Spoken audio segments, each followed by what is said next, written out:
আল্লাহর রাসূলের জন্মভূমি কোন জায়গায়? মক্কায়। কোথায়? এক নম্বরে মক্কার লাইগা কান্দে। আরে নিজের মাতৃভূমির মায়া আছে না নাই? মাতৃভূমির মায়ায় পয়রা আমার নবী কান্দে। আমার নবী মাতৃভূমির মায়ায় পয়রা কান্দে। আমার প্রবাসে যে ভাইয়েরা থাকে, এই ভাইগুলো দিনের পর দিন বাড়ির জন্য ছটফট করে, কথা কোন ঠিক কিনা? মায়ের চেহারা দেখে না, বাবার চেহারা দেখে না, ছটফট ছটফট করে কখন বাড়িতে আসবে, কখন বিবির মুখ দেখবে, কখন মায়ের মুখ দেখবে, কখন ছেলের মুখ দেখবে, ছটফট ছটফট করে। এজন্য মাতৃভূমির মায়া সবার দিলে আছে না নাই?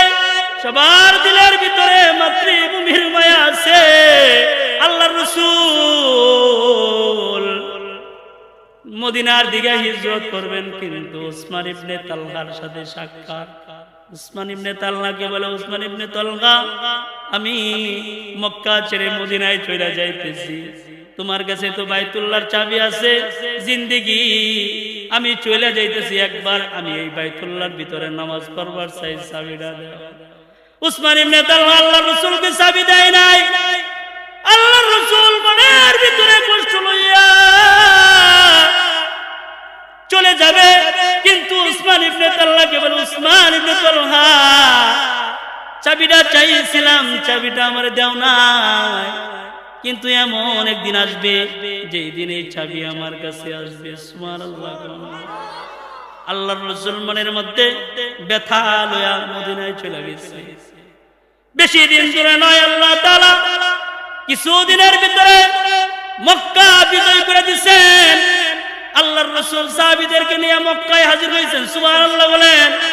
মক্কায় আয়েশা সর্বপ্রথম কারে খুঁজবেন বলেন? কারে খুঁজবেন মক্কায় আয়েশা? উসমান ইবনে তালহা, তার কাছে কি আছে?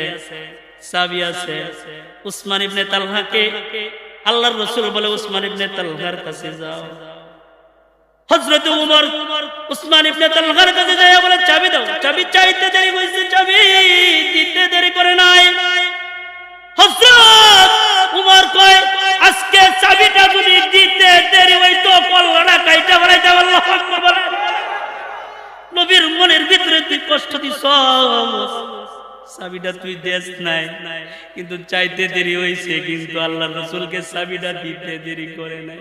আমার রাসূল চাবিটা হাতের মধ্যে নিছেন।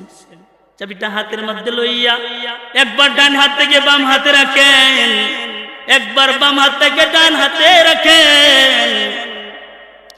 কিন্তু এবার সাহাবীরা মনে করছে, আবু বকর মনে করছে, উমর মনে করছে, উসমান মনে করছে, আল্লাহর রাসূল মনে হয় চাবিটা আমারই দিবেন। সুবহানাল্লাহ।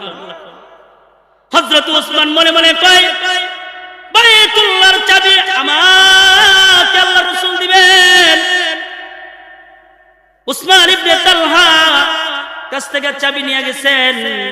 উসমান রাদিয়াল্লাহু তাআলা আনহু মনে মনে ভাবতেছেন, এই চাবি আল্লাহর রাসূল আমাকেই দিবেন। সুবহানাল্লাহ। কোন তুমি যে চাবি পাইবা কেমনে আশা করো?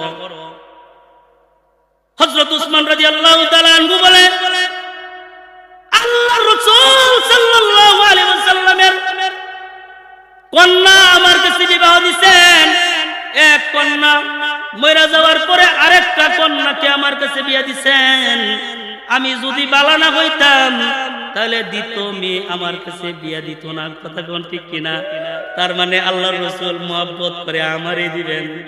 এমন সময় হযরতে উমর রাদিয়াল্লাহু তাআলা আনহু মনে মনে ভাবতেছেন, আল্লাহর রাসূল সাল্লাল্লাহু আলাইহি ওয়াসাল্লামের চাবিটা আমাকে দিবেন। উমর তুমি কেমনে পাও? হযরত উমর কয়, যেই দিন মক্কা নগরীতে প্রকাশ্যে আযান দেওয়ার মতো কোনো মানুষ ছিল না, আল্লাহর রাসূলকে তার সামনে মুজাহিদ হওয়ার মতো কেউ ছিল না, সেই দিন আমি হযরত উমর সর্বপ্রথম আমি ইসলামে ঢুইকা সর্বপ্রথম আমি প্রকাশ্যে আযান দেওয়াইছি, নামাজ পড়াইছি। আল্লাহু আকবার বলেন। শুধু তাই নয়, আল্লাহর রাসূলের গর্দান কাটবার গিয়া রাসূলের কদমে পড়ে গেছিলাম, কালিমা আমি পড়ছিলাম। তার মানে চাবিটা আমি পাই। এমন সময় উসমান গেল, উমর গেল, রবে বইল কেডা? আবু বকর, আলী। হযরত আলী বলে এই চাবিটা আমাকে দিবেন। সুবহানাল্লাহ বলেন। তার ধারণা হইল আল্লাহর রাসূল আমাকে এই জন্য চাবি দিবেন, আমি তার কলিজার টুকরা হযরতে ফাতেমা রাদিয়াল্লাহু তাআলা আনহার স্বামী, জান্নাতের সর্দারানী যিনি, তার স্বামী আমি, আর জান্নাতের যুবকদের সর্দার হাসান হুসাইনের পিতা আমি। সুবহানাল্লাহ বল। এই হিসাবে চাবিটা আমি পাই। যুক্তি দেখছেন নি? এই হিসাবে চাবিটা আমি পাই। এমন সময় হযরত আবু বকর মনে মনে ভাবতেছে চাবিটা মনে হয় রাসূল আমাকে দিবে। সুবহানাল্লাহ বল। মনে হয় আমাকে দিবে। আবু বকর কেমনে পায়? হযরত আবু বকর বলে আমি আল্লাহর রাসূলের কাছে সর্বপ্রথম মুসলমান হয়েছি। আল্লাহর রাসূলের দুঃখে সুখে আমি আবু বকর সব সময় রয়েছি। আল্লাহর রাসূলের কাছে আমার কলিজার টুকরা আয়েশাকে বিবাহ দিছি, সেই হিসাবে এই চাবিটা আমি পাই। এবার আল্লাহর রাসূল সাল্লাল্লাহু আলাইহি ওয়াসাল্লাম আসমানের দিকে তাকাইছেন। এবার আল্লাহ কয় জিবরাইল দেখছস নি আমার বন্ধু আমার দিকে তাকাইছে। সুবহানাল্লাহ। আমার নবী বুঝতে পারতেছে না কার কাছে চাবি দিবে, কার কাছে চাবি দিবে বুঝতে পারতেছে না। আমার সঙ্গ চায়, আমার কাছ থেকে নিবার যায়। হযরত জিবরাইল তাড়াতাড়ি যা, আমার নবীর কাছে ওহী নিয়ে যা। সুবহানাল্লাহ।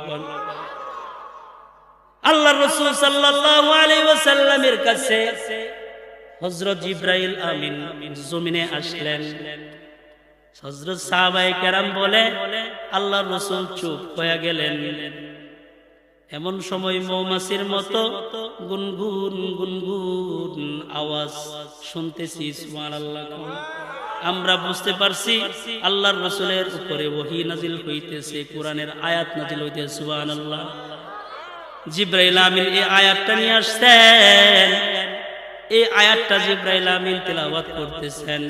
ইন্নাল্লাহা ইয়া'মুরুকুম আন তুআদ্দুল আমানাতি ইলা আহলিহা। সুবহানাল্লাহ। বন্ধু, এত কিছু তালাশ করার দরকার নাই, এত চিন্তা ভাবনা করার প্রয়োজন নাই। যার কাছ থেকে চাবি নিছে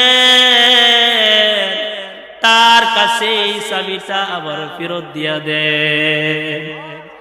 এটা কি